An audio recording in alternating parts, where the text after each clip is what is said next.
بسم اللہ الرحمن الرحیم۔ آج میں ایک مسئلہ بیان کر رہا ہوں۔ وہ مسئلہ ہے سجدے کے حالت میں اپنے پاؤں کو اٹھانا،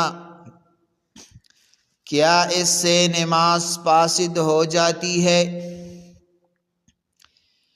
احناف کے نزدیک سجدے میں پاؤں اٹھانا یعنی دونوں پاؤں زمین سے الگ ہو جانا، اگر پورے سجدے کے دوران دونوں پاؤں زمین سے اٹھے تو نماز فاسد یعنی ٹوٹ جاتی ہے۔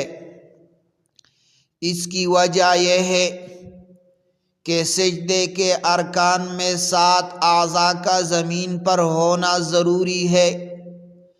نمبر 1 پیشانی اور ناک، نمبر 2 دونوں ہاتھ، نمبر 3 دونوں گھٹنے، نمبر 4 دونوں ہاتھ دونوں پاؤں کے انگوٹھے۔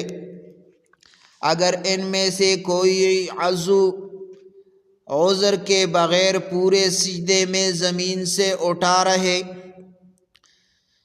تو سجدہ صحیح نہیں ہوتا اور اس طرح نماز بھی فاسد ہو جاتی ہے۔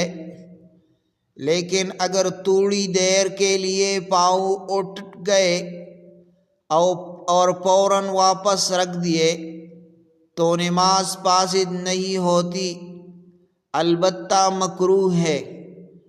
خلاصہ یہ ہوا، تھوڑی دیر پاؤں اٹھے نماز صحیح مگر مکروہ ہے۔ پورے سجدے میں دونوں پاؤں زمین سے اٹھ رہے تو نماز فاسد ہوگی۔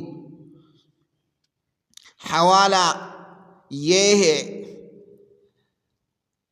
در مختار معارض المختار جلد نمبر 2 صفحہ نمبر 454 میں یہ لکھا ہے۔ دوسرا کتاب ہے فتاوی عالمگیر جلد نمبر 1 صفحہ نمبر 73 پر یہ مسئلہ لکھا ہے۔ ہمارے مسجدوں میں اکثر لوگ سجدے کی حالت میں اپنے پاؤں اٹھاتا ہے۔ یہ مسئلہ ان تک پہنچاؤ تاکہ وہ بھی اس عمل کو دور کرے اور یہ عمل چھوڑ دے، کیونکہ اس سے نماز فاسد ہو جاتی ہے۔ یہ مسئلہ ان لوگوں تک پہنچاؤ تاکہ وہ بھی یہ عمل چھوڑ دے۔ وما علینا الا البلاغ۔